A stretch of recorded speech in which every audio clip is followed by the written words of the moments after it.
Have you ever wondered if buying a home is always a better investment than renting? It's a question that many of us have grappled with, and it stems from a common financial myth that's been circulating for generations. But in today's discourse, we're going to debunk this myth and a few others.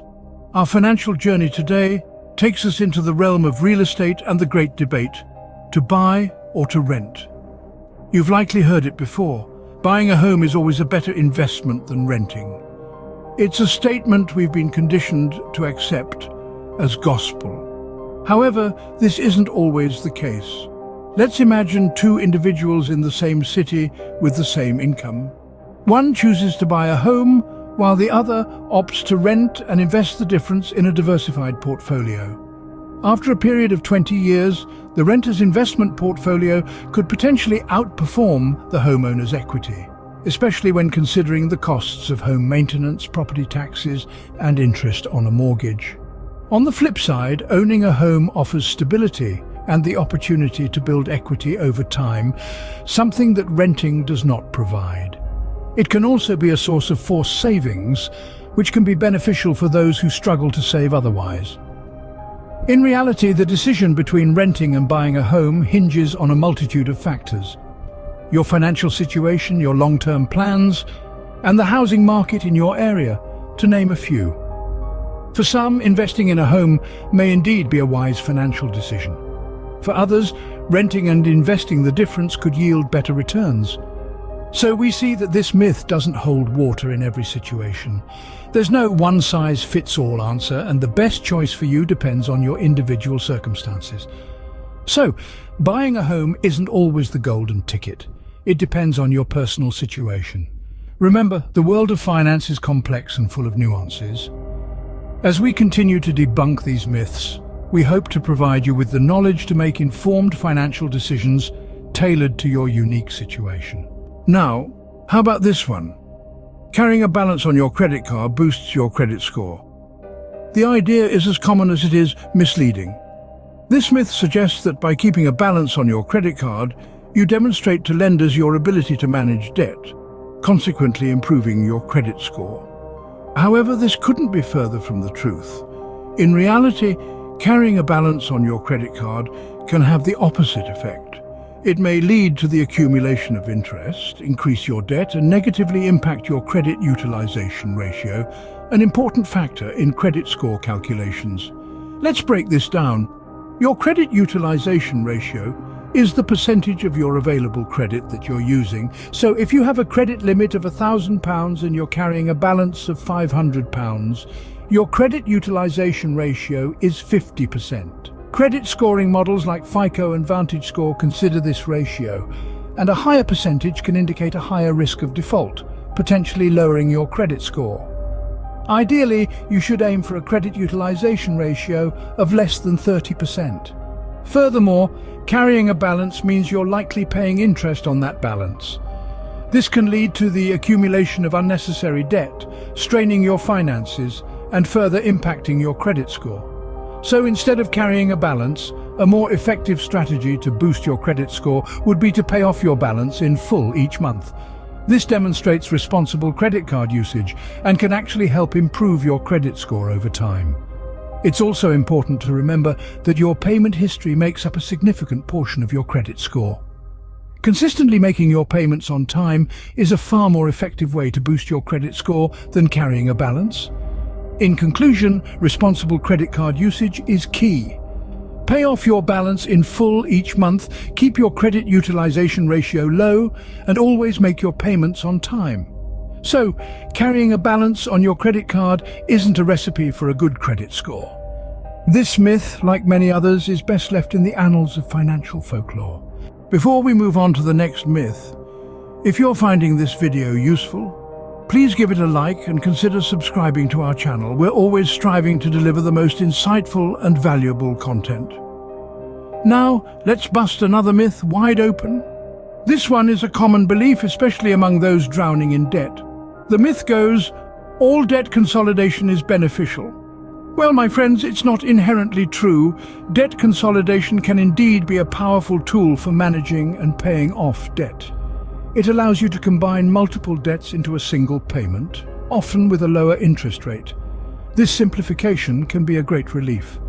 However, it's not always the best solution for everyone. The first downside to consider is the potential for higher overall costs.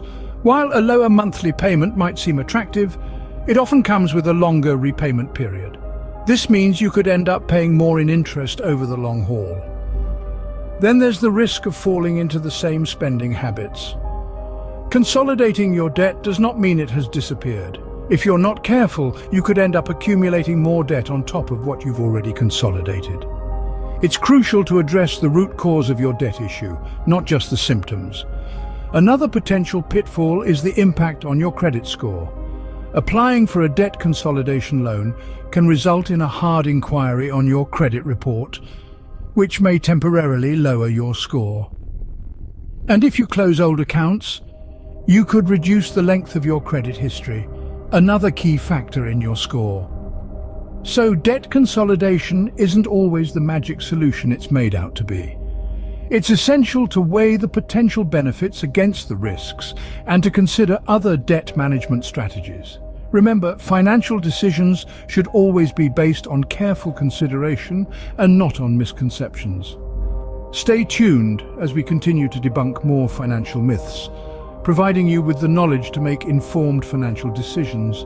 And if you appreciate this kind of content, don't forget to like this video and hit the subscribe button.